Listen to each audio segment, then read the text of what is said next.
Dat hij zeer betrokken is in de samenleving vloeit voort uit zijn liefde voor Suriname. Vrijwillig assisteren bij COVID-vaccinatie, sport stimuleren. Slechts een tipje van de bijdrage die Conrad Issa, de CEO van Lucky Store, levert aan de ontwikkeling van Suriname.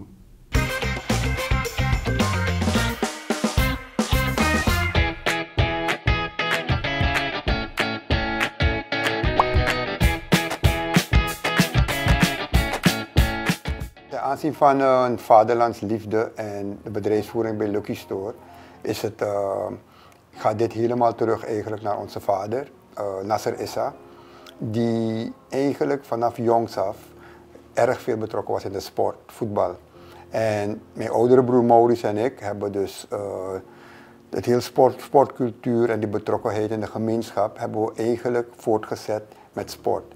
De jonge ondernemers die opkomen en even te focussen op de verschrikkelijke, moeilijke economische crisis die we nu hebben, gepaard gaande met dus de COVID-pandemie, wil ik ten eerste stellen dat ik het persoonlijk als Surinamer verschrikkelijk jammer vind dat dit eigenlijk de 4e keer is dat Suriname door zo'n onnodige crisis moet gaan.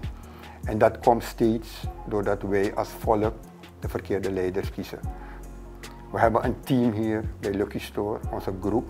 We hebben een team, we hebben elkaar door dik en dun ondersteund. En daar wil ik een voorbeeld geven. En mensen, neem dat mee. Samen zijn wij sterker. Op een gegeven moment bij Lucky Store, bij de crisis van 2016, bij de crisis van nu, 1920, waren wij op het punt om over te gaan naar massa-ontslagen. Daar praten we over 35, 50 mensen. We hebben met elkaar gezeten als groep en we hebben gezegd we gaan met elkaar door. We gaan de moeilijke tijden samen doorheen, ja, en we komen er bovenop.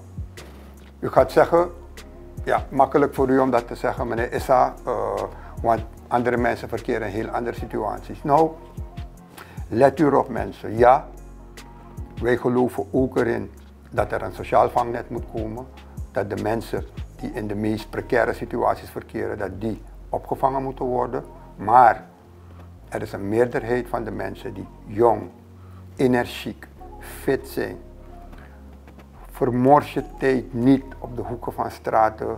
Ga niet geen bier drinken bij de Chinees. Ga sporten, ga studeren. Maak er wat van, ga iets planten. Overbrug deze periode door zelfwerkzaamheid, studie, zelfverbetering. Op een positieve noot, ik denk dat we nog een moeilijke 6 tot 12 maanden voor de boeg hebben. Erg moeilijk, en dan praat ik niet alleen over het bedrijfsleven. Ik praat ook over de gezinnen met een vast salaris. Ik denk dat het echt moeilijk wordt. Noem het het intreden van het herstelplan. Maar ik denk dat we 2022 echt een vooruitgang zullen zien voor onze hele bevolking.